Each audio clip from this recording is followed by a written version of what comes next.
7:01. I always use that when Mike sings. That's beautiful. Finally, someone other I think that was very nice, Courtney, and now my feelings are very hurt. I'm waiting for you. I'm waiting for you. As usual.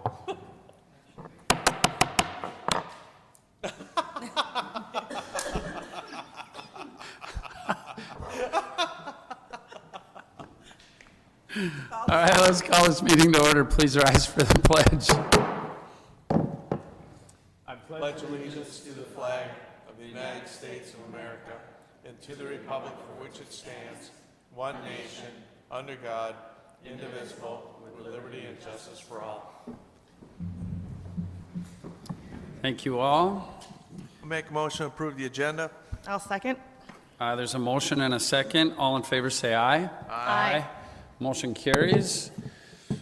Moving on to, do we have any residents? Do we have any residents here? I see none. We'll leave that open in case. Reports, none. Public hearings. Delinquent utility certifications to county. Ms. Sanzaiden. Thank you, Mayor and Council. As you know, each year the city works throughout the year to collect unpaid charges in regard to delinquent utilities and municipal fees. But however, each year, despite those efforts, we end up with some that remain unpaid. Therefore, as a result, the City Council back on October 16th set the public hearing for this evening. So therefore, if the certification roll is adopted by the City Council tonight, the proposed amounts will be certified to the Carver County Auditor, and that would then be payable with their 2018 property taxes, and it would be at a 5% interest rate for that year, along with a $25 administrative fee. And I would be happy to answer any questions. Does anyone? Not very many. Nope, like I said, I would compliment Brenda after who spends a considerable amount of time working through this each month and making sure that everybody is aware of what they owe. She gets a lot of calls about what people owe, and she spends a lot of time to even get to this point, so Please tell her how much we appreciate that. I will. Vicki, how delinquent do people have to get on this list? They have to be at least 2 months behind along with their current bill, and they get notifications along the way. They don't just get a surprise at the end, oh, it's going to be certified, so. Okay. All right, does anybody have any questions or anything? If I could get a motion to open the public hearing. Make a motion to open the public hearing. Motion by Councilmember Monroe. Second. Second by Hank. All in favor say aye. Aye. Motion carries. Those members of the public wishing to address the City Council should come forward and state their name and address for the record. After all the comments are received, the public hearing will be closed. No further comments on this issue will be received at this meeting. Should leave that open for a couple 10 minutes, or can we? I think we should leave it open for Yeah, at just in least case 10, somebody- 15 minutes in case somebody couldn't be here right at 7. Go You know, like, back. Yep. Traffic.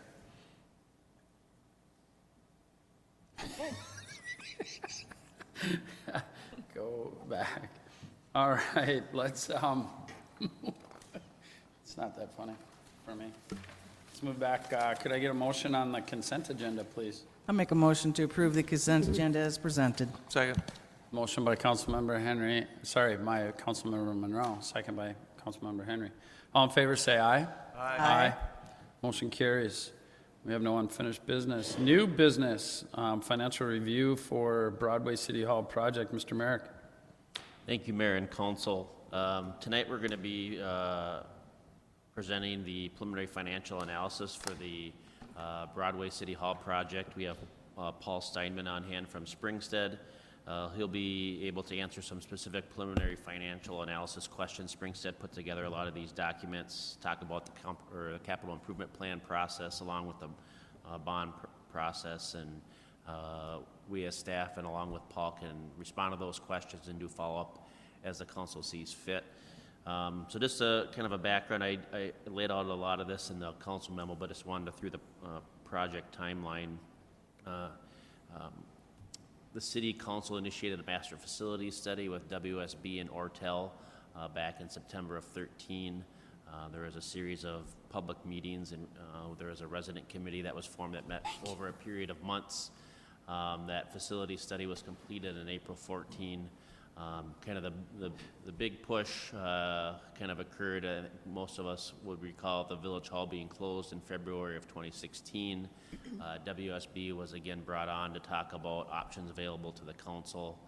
At the end of that, in discussing scenarios, the council decided to bring on Leo A. Daly and create a series of, or create some task force to look at community space options. Those groups met in the summer of 2016 and into the fall, looked at different scenarios. We pushed out information regarding space concepts, location review, cost estimates, etc. And then in February, we put together a project timeline and an engagement plan for the council to look at those task force developed options. Held an open house on that, had a counseling listening session where we read off all the comments received by the city. The council reviewed those listening session comments, and then in April, the council made a preferred choice for a new building on Broadway on the existing City Hall site. Following that community stakeholder design session, council selected 3 members, and then staff put together another 15, so we had a group of 30 invited to put together design principles that the community wanted to see as far as a new building would go. And so those principles were integrated into a process that was led by Wold Architects and Engineers, along with the building committee. And then this past October, and then again at your last meeting, the council reviewed the draft floor plan and exterior plan. There's some suggestions that the council had, and so we plan on bringing that back to you at your December 18th meeting. The HPC is currently reviewing the exterior drawings, and so they had some comments, and those are going to be reviewed at another special HPC meeting, I believe that's scheduled for sometime before the end of the month. So this kind of breaks into our kind of a kickoff to the financing portion of this project. Tonight we want to review the preliminary financing structure for the CIP bonds. And so we're enlisting Springstead's help with doing that. We'll try to put together an article and some website updates based on the information that's presented tonight for the December newsletter, and a website update. We'd ask the council to establish a public hearing, so that's basically a fancy way of scheduling the public hearing at your December 4th meeting. We'd bring back those designs for the council to look at your December 18th meeting. Again, follow that up with information in the newsletter and website update based on the floor plan and designs for the exterior. And then finally hold the public hearing to consider the issuance of the bonds. And so in your packet, there's a couple of things related to the establishment or the using the CIP bonds. The city needs to publish a notice of its intention to issue capital improvement bonds, which includes a number not to exceed, so that's a total project cost, and then hold a public hearing to gather resident input. And then the council would need to adopt a capital improvement plan specific to that CIP statute covering a 5-year period. In the draft, you'll see that there's just one project, and then the estimated cost for the need of the improvement, and then sources of revenue to pay for that improvement. There is a provision within the statute, and Paul can maybe speak to this a little bit more clearly than I can, but there's a reverse referendum function. So if the council would choose to adopt the documents on that second meeting in January, there's a 30-day period where a petition could be generated and issued to the city, and if 5% of the voters from the last general election submit a petition to the city, then the bonds couldn't be issued unless a referendum was approved by a majority vote of the residents. So getting into the project costs, and I think there's 2 distinguishing phases that I think will help the council and the public or residents understand this. The concept phase, which was kind of the Leo A. Daly phase, the task force phase, was operating kind of with a sense of blocks. You have these kind of undefined spaces, and this is what we think it would cost. And so you'll see the words estimated. We had 8,520 square foot floor plan, an estimated project cost, and that's not construction cost, that's the project cost of, the soft cost with architectural, financing, construction management, and so on, of 3.997661. And Springstead provided an estimated tax impact on a $300,000 home at $201, and that was based on what we knew of our market values at that time as well. The design phase, which is kind of the WOLD phase, building committee phase, we had a clearer idea now of what the floor plan is. It's increased by nearly 2,000 square feet. A project cost, which is not an estimated, that's a cap, it's a not to exceed, and you can see a breakdown in your packet of what Kraus Anderson has put together for that budget of $4.665 million, and then revised tax impact numbers, and there's a whole listing of different values in your packet, but we are sticking with that $300,000 as far as presentation format to get you at $215 on a $300,000 home. So with that, I'd invite Paul to come forward and give the council a little bit more detail on the capital improvement plan bond issuance process and answer any questions that the council might have. Thank you, Brent. Good evening, Mr. Mayor, members of the council. Good evening. So I know you're not typically used to seeing me before you set the sale of bonds. So Usually you're telling us what it's costing us, and now we get to start that process earlier. outstanding. So this is a different kind of bond issuance than maybe you're used to doing, which is improvement bonds typically. So back in '09, the legislature said, we'll give you general obligation authority to borrow money to build city halls and public safety and public works buildings. But because we're going to do that, we're going to include a half hurdle in there. And make it a little bit more, make certain that you are very certain about the direction you want to take before you move into this type of borrowing. So they said you need to put together this, which you have in your packet, capital improvement plan, specifically designed as per state statute. It has really, it's just like any other capital improvement plan, really, other than the state law asks you to identify 8 specific items in this plan, which are on page 4. And I'm not going to go through all 8 of them. They really just want you to make a statement about 8 issues in this plan. Once you have this plan in draft form, then you're to hold a public hearing on it after it's advertised, and then there's this 30-day period after you've approved it, where it's called a reverse referendum. So that's the mid-size hurdle that I mentioned. So if there is a voter petition equal to 5%, with signatures equal to 5% of the number of voters in your last general election, then the issue would be forced to a referendum. So we start with this plan, and I'm just going to look at these 8 issues relatively quickly here on page 4, but I won't go over all 8 of these either. They really just ask you to make a statement. So the legislature says, make a statement about the condition of your infrastructure and the need for the project that you want to finance. It's City Hall, ours is falling down, we need a new one, etc. Yeah. So these really are just statements. Demand for the improvement, and then items 4, 5, 6, 7, and 8, we can go over those in detail if you have questions. I want to focus on item 3, though, the cost of the improvement. So the construction cost is estimated at $4,450,000. Using that number, in order to get to fund project costs in the amount of $4,450,000, we have to sell bonds in the amount of $4,655,000.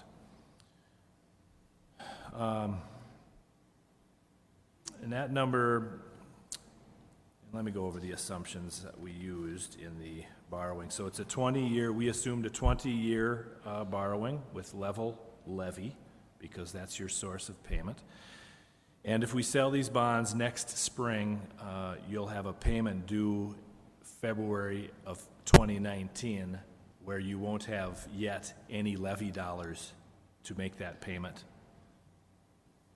I know we have to go through the levy cycle and the bond cycle to get there, but trust me, 2/1/19, if you levy next year for collect 19, you won't have any money in February of 19 to make the payment that you need to make on these bonds. So we have to roll that payment into the size of the bonds. It's called capitalized interest.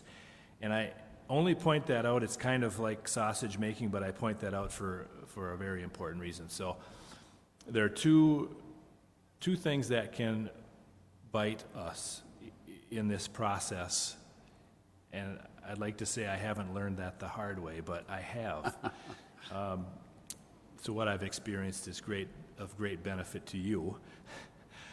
The two things that can bite you are project costs and this payment that we rolled into the size of the bonds. Because in the public hearing notice, you're required to put a maximum amount of bonds that you are going to issue. Right now, that looks like it should be $4,655,000, right? In a perfect world, that's the number that we ran. That's the par amount of the bond issue. That gives you proceeds based upon your construction estimate. What if construction costs are higher? That's one thing to think about. And if interest rates go higher, your first payment that I referred to goes higher as well. So in an ideal world, when we structure the bonds and say $4,655,000 is the par amount of bonds, that's a not to exceed amount. I just want to make certain that we know what number is going in the public hearing notice and in this plan, because we can't exceed that amount. So if interest rates go, well, let's use a different example. If your construction estimates come in significantly higher, where are your other sources of funds to cover project costs? If interest rates are higher and that first payment goes up even by $10,000, $20,000, $30,000, there's some structuring things we might do to mitigate that, but where is your other source of funds to? So think we want to walk away from here ideally with a maximum or a not to exceed number in mind that you're comfortable publishing in the public hearing notice to give you some range of flexibility. Given that, we did structure a small bit of cushion in the interest rates for market movement, but again, we don't know what those rates will be probably around mid-April when we sell. And so all of this is a discussion in anticipation of your public hearing, which is maybe on the 16th of January, and maybe with that, I'll just open it up for questions. You dropped those bombs. Yeah, thanks a lot, Paul. Yeah, appreciate that. Believe me, it's much better now than... Absolutely. No, and actually, in all seriousness, that's appreciated, and I also appreciate, for lack of a better term, you kind of dumb it down for us. I know that the finance part of this can get confusing, and you've always really been good at bringing it back to our level, so I appreciate that. I'm not super worried about the interest rates. I mean, if you take a look at what the Fed is doing and everything else, they've agreed not to raise rates for a while. But I don't know if that will last until April. The only cushion, you've based, how much cushion, if I was reading that? We have a little bit of leeway, and we have a pretty good relationship with Cross Anderson and Wold in terms of, obviously, could be a run on steel and everything is now. I have a lot of faith in where we are, so I don't have any questions for you. Based upon what I'm seeing, I see where we need to be personally. So, anyone else? Yeah, I just want to make sure I'm understanding Paul correctly here. So are you under the belief that this $4,655,000 may not be enough? Why wouldn't we just make it a little higher and say, I mean, yeah, besides politically, why we might not, but I mean, to cover it, why wouldn't we say 4,750 or something, up to or not to exceed? Right, and generally that's my suggestion, but it's a simple suggestion to make, but I understand the political realities. Well, so. I'll make the suggestion. I have no problem with that, because when you start thinking about, Is $100,000 a lot of money? Absolutely, it's a ton of money. In the concept of a $4.7 million project that you want to keep on budget and not get in trouble with that capital, yes, I have no problem with it. If it makes you more comfortable. Well, it does make me more comfortable. I mean, unless staff Comfort can is tell us that paramount. we have like, you know, 40 or 50 grand laying around somewhere that we get our hands on if we need it. Brent's raise. By the way, Brent, you're going to have to take a cut in pay. I mean, I think Mayor and Council, I do think you do have some options. I mean, you have the special capital project fund. You could do an interfund loan from a utility fund. You do have options. It's a matter of your comfort level with each of them. Well, then I would guess I would still ask you for your expertise as far as, do you think it should be higher than the 4,655? That's political. Yeah, I don't know if that, Well, no, it's not really political. I mean, it's, let's be real here. Do we think we're going to need it? If we think we're going to need it, we should be upfront about it and say, this is what we're going to say. I think that's actually a question for Paul, because at the end of the day, what we're talking about is politics, because we have the money. I mean, we have the money, whether it becomes from a special fund. We're not going to default on our first payment, but I think it just boils down to what do you think is the wisest use of our money? Because we have money in a hopper that's set aside for a rainy day that I think is a good place for it. And if we're going to get a project that we're borrowing for already, let's just borrow enough to cover the whole cost of the project. If it makes sense. And it's an option for you, because then if your bids are higher than you expected, financing is an option. The other scenario is it isn't an option. Right, You have to use other sources. And so- let's not forget that capital fund is for things that pop up. It's Right. not for building we know Agreed. we're going to build. Agreed.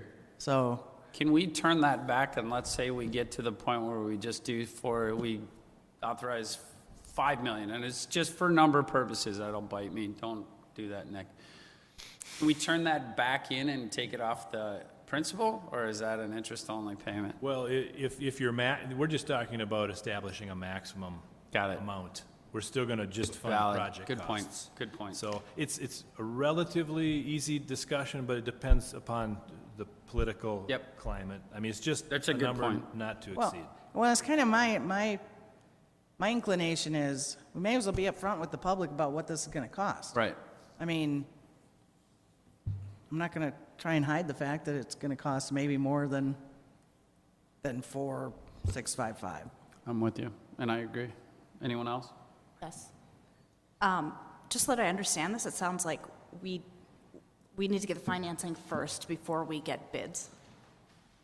So we wouldn't wait to know exactly what those numbers are in the bids before we No. tackle the Councilmember, financing. no, we'll be bidding, where's the calendar? We'll be bidding about March, and in about mid-April, we'll be back here to set the sale, and March, April, and mid-May, we'll sell the bonds. And you'll But we have have- money We're to- setting the not-to-exceed number on Yes. Because January we have to put 16th. out be- this right, be- information before that. Right, way we'll need before. to design and define and draft the public hearing and publish the public hearing notice, which contains the maximum number before the 2nd of January. Your public hearing is on the 16th. We need to publish that notice between 14 and 28 days before that meeting. Okay, and I Eric, guess my question is just, what comes first? We have to do this far in advance before we know the numbers of the bids. yeah, if you were to wait and get the bids and then do your public hearing, if by chance a referendum was called for, then the bid would probably not last as long as it would take for you to hold a referendum, and Okay, you'd be preparing documents again. So that's typically the way that's laid out, to get the financing approved first, so they have a method to fund the plans and specs for the So architectural you know work. you can do the project. Right. okay. To what you were saying, I'm absolutely in favor of financing a larger amount. I just remember kind of the heartburn that we had with the street improvements project a few months ago, and not having a flexibility with that when we perhaps needed some. And then just, Paul, you talked about the hurdle of that first payment that's due when we won't have any money coming in and rolling that in. Is there any way that we could finance that through our special capital improvements project or any other monies from the city, or does it have to be the Yes. revenue? No, that first payment is, if you look on the structure right now, we estimated it to be about $97,000. So if rates go up, that number goes up. The principal numbers and the amount you need for your project may not move, but that number will go up. You can use any other sources that you have to pay that, make that payment. Cash or whatever sources. They have to be deposited at the time we close on the bonds, though. We can't wait till we get to the payment in order to find the cash to do it. That's maybe a technicality, but So I think, just correct me if I'm wrong, I'm going to maybe ask this a different way, because I think, is there a way to finance that first payment and not have it be part of the bonds? Is that what you're asking? Maybe I'm not reading that correctly. I think your question is a good one. My question was answered, but Got it. Okay, all I'm right. in for the answer to your Got it. question too. there really isn't a way to No, I finance didn't think so. that. Yeah, okay. Yep. Well, The financing is actually putting it back into Internally. Right. Internally, yeah. Right, no, to that's, the mayor's question, I think if the council wanted to, you could adopt a resolution to provide temporary financing for that first payment through an interfund loan. right. And then once you had the bond proceeds, once you had the tax levy, and you could pay that back. Is that correct?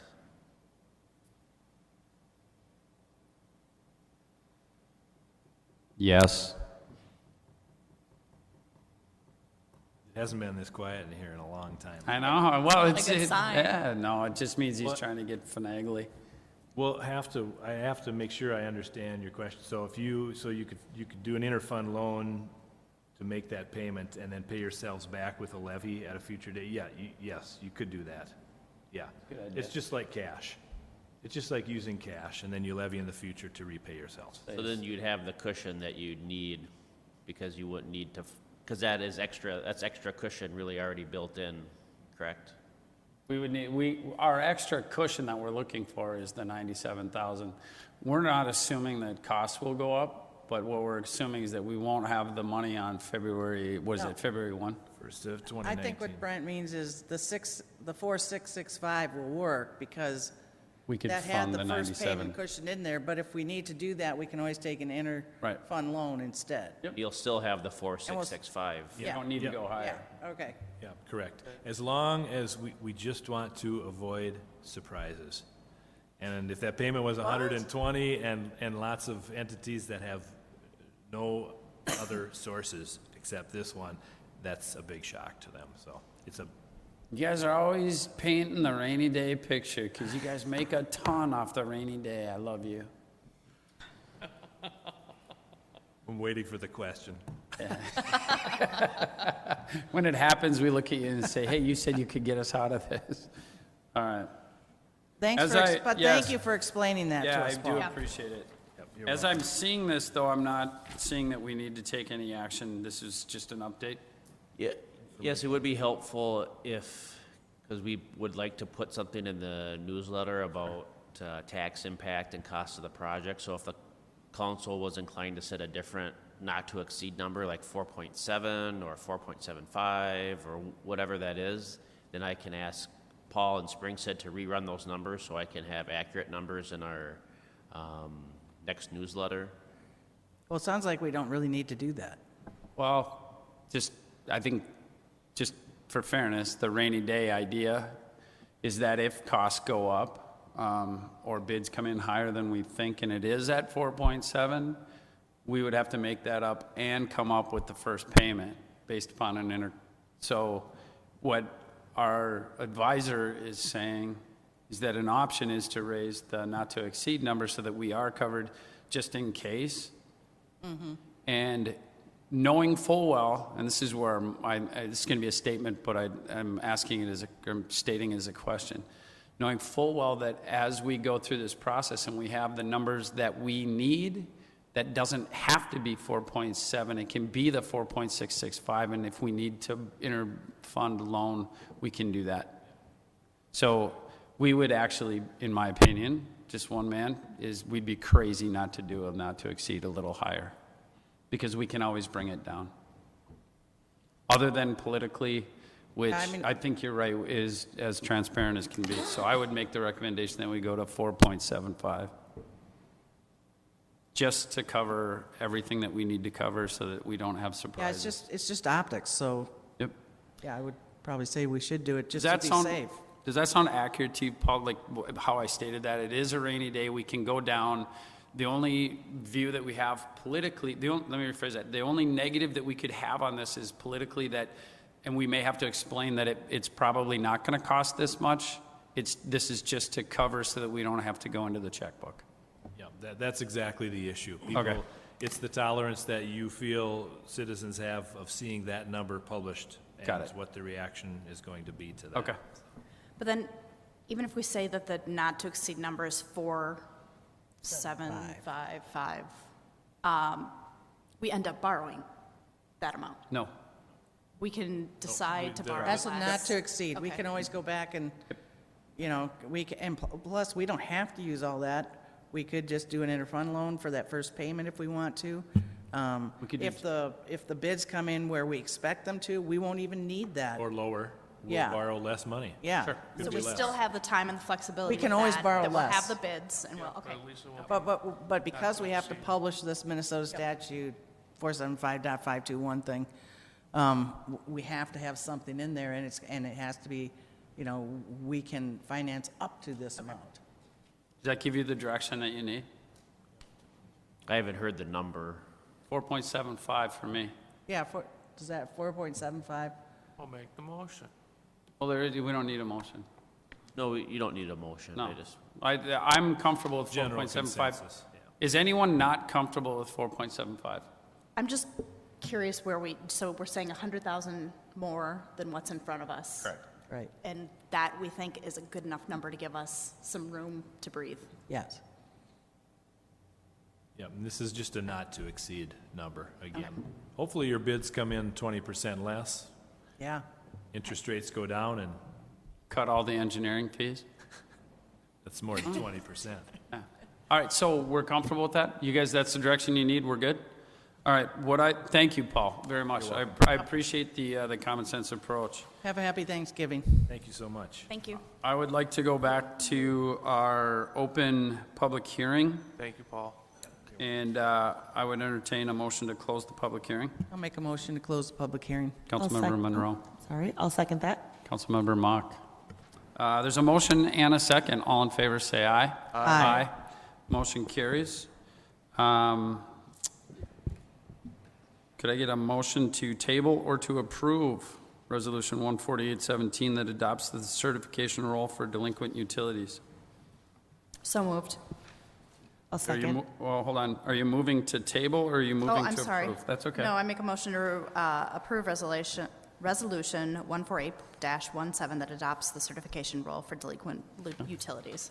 Motion by Councilmember Johnson I'll second that. and second by Councilmember Mock. There's a motion and a second. Any further discussion? All in favor, say aye. Aye. Motion carries. Thanks. What's that? Oh. We are now moving to 9.2, 2018 Employee Health Insurance. Ms. Sanzaiden, once again.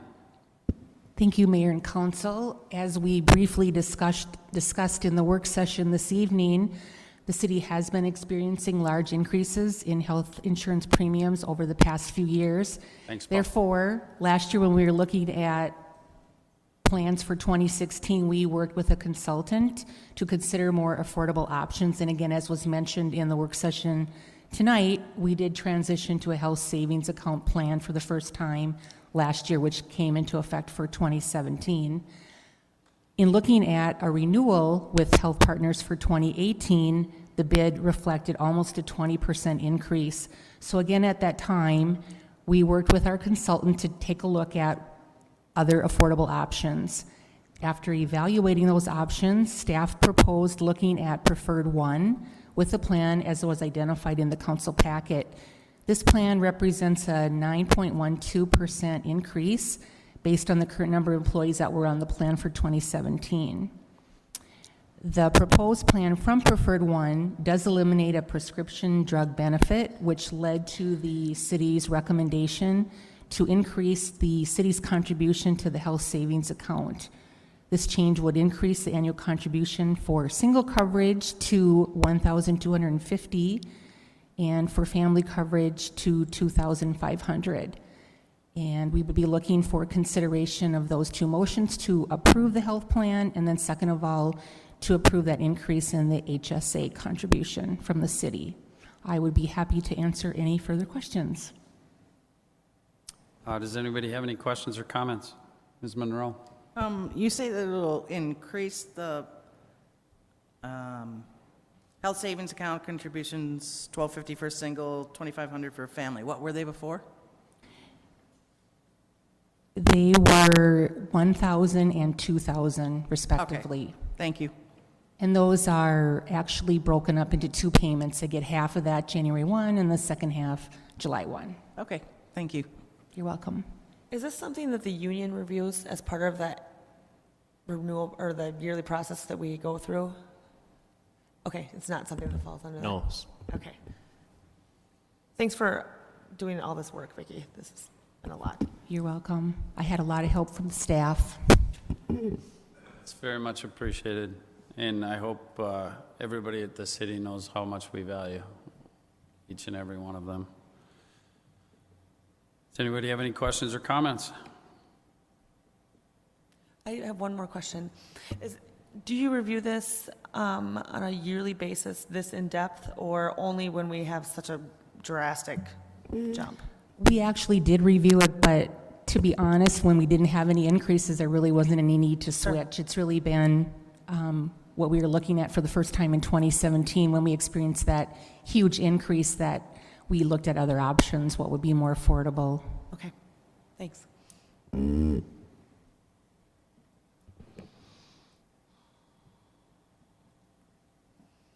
I would I'll make love to entertain. I'll make a motion to approve the health insurance plan with preferred one for December 1st, 2017 through November 30th, 2018. I'll second that. There's a motion by Councilmember Monroe and a second by Councilmember Henry. Any further questions, discussion, comments? All in favor say aye. Aye. Motion carries. I'll make a motion to increase the city's annual employee health savings account contribution to $1,250 for single coverage and $2,500 for family coverage. I'll second. There's a motion by Councilmember Johnson and a second by Councilmember Mock. Any questions, comments, or concerns? All in favor say aye. Aye. Motion carries. Thank you again for all the work on that, Vicki. I know you worked really hard on that. And thank you, Brent, for the Excel spreadsheets going through the description of all of it to me. Mr. Merrick, employee pay scale number 9.3. Thank you, Mayor and Council. A little history on this issue. Back in 2013, Springstead was hired to prepare a classification and compensation study for employees. Prior to that, the city didn't have a step or scale system. We had some issues complying with pay equity standards in the state. So the 2013 classification and compensation study included components related to creating a review of the city's job evaluation plan, or the pay equity piece, wage and benefit survey analysis, development of a compensation system, and the revisions to all the city's full-time position descriptions. As a part of the 2013 study, the city identified a need to adjust that pay scale going forward based on the Consumer Price Index. The council last adjusted the pay scale in 2015 for budget year 16 by 2%. However, the scale was adjusted by 0% in 2016 for budget year 17 based on CPI calculations, and we've traditionally used the online calculator available on the Minneapolis Federal Reserve Bank's website. Using that calculator, the proposed pay scale adjustment was 2%, which was agreed to in the 2018-2019 collective bargaining agreement that was adopted by the council on November 6th. In your packet, you can see the pay grades for all the full-time positions that the city has. Those grades are developed based on the position responsibilities, which would include supervisory, budgeting, et cetera, and the minimum qualifications such as education and experience. So in your packet, You'll see the city's existing schedule listed as Exhibit A, and then what would be proposed as the 2018 employee pay scale as Exhibit B. The 2% scale adjustment coupled with the step increase for eligible employees would have just over a $40,000 impact to the 2018 budget. Happy to answer any questions that the council has. Anyone have any questions, comments? Nope. I'll make a motion to increase the employee pay scale by 2% as shown in Exhibit B. B.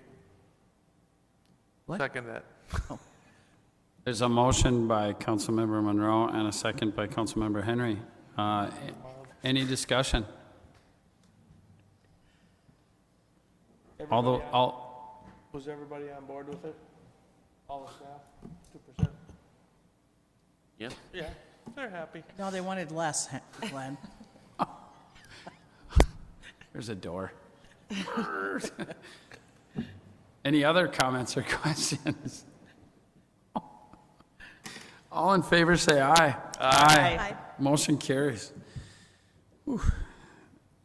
9.4, performance review summary, city manager, Mr. Webb, the mayor. We had a closed session today and had an opportunity to discuss the performance of Mr. Merrick, our city manager, and everyone had an opportunity to discuss performance, communication. I didn't bring my sheet up. You have yours? I just want to give a fair outline of skill area number 1, quality and effort. Skill number 2, cooperation. Number 3 is communication. Number 4 is execution. Number 5 is position performance. And then an overall rating. Each council member was asked to perform this. And I believe, were any of the members of the staff asked to do this, Vicki? Okay, so it was just council members. And I think across the board, even with a few comments of improvement needed or maybe some areas to focus on, I think across the board, and please correct me if I'm wrong, I'm trying to speak as a collective, that we're all extremely pleased with the job that Brent is doing, the way that he represents our community, and certainly our city council. I think across the board, everyone appreciates Mr. Merrick's communication style, his effort, and the way that he is available to not only the council staff, but as well as the general public. I don't think we've had a number of very complex issues, and I don't think that we've had any that have either overwhelmed Brent or that where Brent has been out of his area of expertise or comfort. My comment was that I don't think we've seen the best of Brent. I think the best of Brent is ahead of him based upon more complex issues and more on his plate. But I couldn't be happier to partner with Brent moving forward, as well as what we've done in the last year. Those are my comments. Does anyone have anything else that they'd like to add? I would agree with you. Thank you. Anyone else? I absolutely agree with you. It was Do you have mittens on? The hands are cold. We now have a senior citizen on the city council. What's wrong with that? Nothing at all. Nothing. Okay, good. It's encouraged. I'll save you. I agree with everything Thank you. that you said. It's been a great experience working with Brent, and I'm so happy that we have him. Anyone else? I got a double. All right. If there's any other comments or questions, let's get them out now. I just want to thank you for partnering with me for the last 3 years, but the last year has been absolutely tremendous, and I have the utmost respect for you as a person and more importantly as a friend. So, Thank you. kumbaya. Sorry. I would make a motion to give City Manager Merrick a performance ranking of 5 out of 5. I'll second that. There's a motion by Mayor Webb and a second by Councilmember Johnson. Any further discussion? I have a question. So for the ranking number, is this something typically that is done every year to have a rank given? I honestly don't know. I'm reacting to I don't know, I what's- haven't. Maybe we should just let the public know that 5 is excellent. I can answer this is consistent with what's been done in the past. Oh, okay. I can answer that question. Okay. Yes. So there's a motion and a second, a little bit of discussion. Any other discussion? All those in favor say aye. Aye. Any opposed? Motion carries. Thank you, Brent. I would entertain a motion on the next one. I'll make a motion to approve an increase for the city manager, Merrick, to grade 20, step 9, effective January 1st, 2018. I'll second. There's a motion by Councilmember Monroe and a second by Councilmember Henry. Any further discussion? I'd just add, very deserving. Any other discussion? All in favor say aye. Aye. Any opposed? Motion carries. We are moving on to thank you again, by the way. Just make that. Yep, thank you for the opportunity. Moving on to number 10, City Council Communications, Councilmember Monroe. I would just like to say happy Thanksgiving to everyone here and out in TV land. All four of you. Have a great Thanksgiving, and we'll see you after the holiday. Thank you. Councilmember Johnson. We had a planning commission meeting last week, and then a Carver Business Alliance Council as well. That Business Alliance Council continues to be really well attended, and I think the business owners who attend appreciate the communication and the availability and the information that Brent shares in each of those meetings. So, and I echo your happy Thanksgiving sentiments. I echo. Councilmember Mock. We did have an HPC meeting last week, and they reviewed the plans for the new city hall. Overall, they were generally pleased. They just had a couple of comments that came back. I know that one of them was the large entryway. I'm not quite sure what the exact name of it, the big pillar that on the right-hand side. So they had some comments about that one. But we have another meeting, or a proposed meeting, that Mark was checking in on everyone's availability for Tuesday, the 28th of this month. So we may possibly have another meeting to take another look at that. Fire board meeting is next Monday, so we'll be doing that. And then I also wanted to mention that the Carver Gazebo tree lighting ceremony is coming up Saturday, November 25th, from 5:30 to 6:30, so this Saturday after Thanksgiving here. It starts at 5:30. That's the tree lighting start, 5:30 to 6:30 here at Gazebo Park. There'll be hot chocolate and cider, homemade cookies, and then the Carver shops will also be open that afternoon. Do you have flyers there? I do, right here. Can I have one? Of course you can.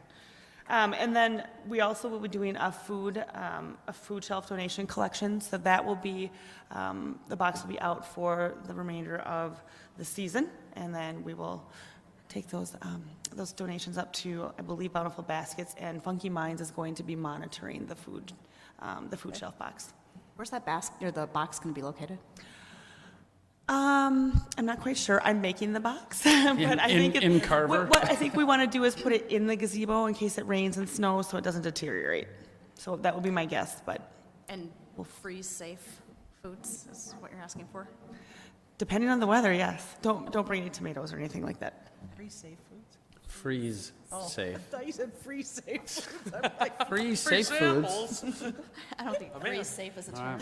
And I did hear a rumor that we may be having horse and buggy rides. I'm not sure if that has come to fruition or not, but there was a try for it, so we will see. That's everything. That's everything? Right on. Councilmember Hank.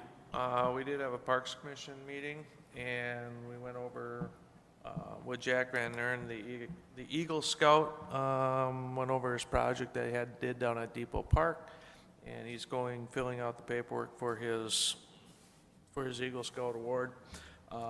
Then we reviewed the kiosks for Depot Park and what's going to be etched in those, and then we're planning the City Council Parks Commission meeting soon. Can you remind me what the Eagle Scout project was? It was flowers down in and plantings down in Depot Park. I did notice on one of the other kiosks, the one on the end of Broadway. It looked like it was getting a little bit of water condensation inside of there. So you might want to take a look at that one.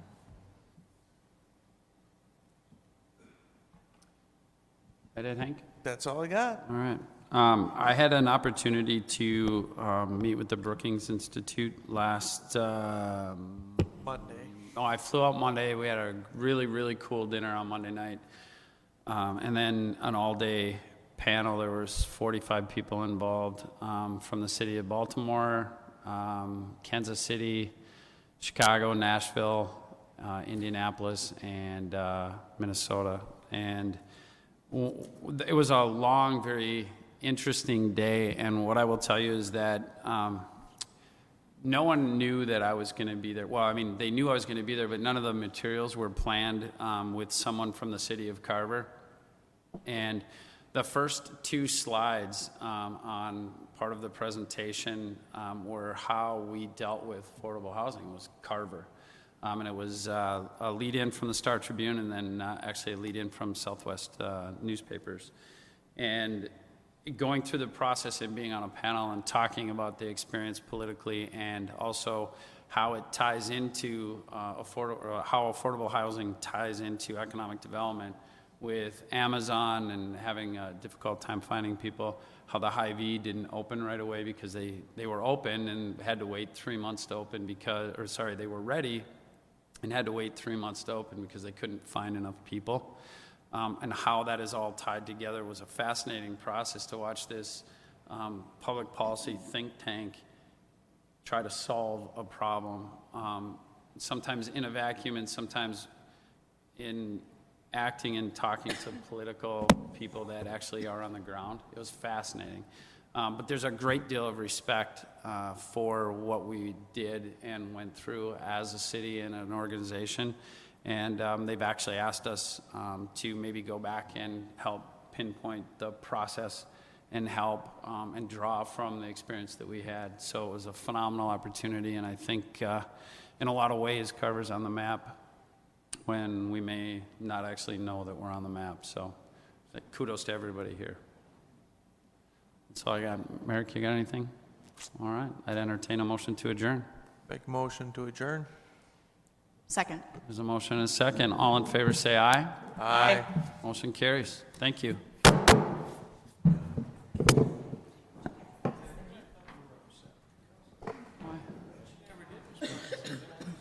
I don't know that I got it. I was in You mentioned that somewhere.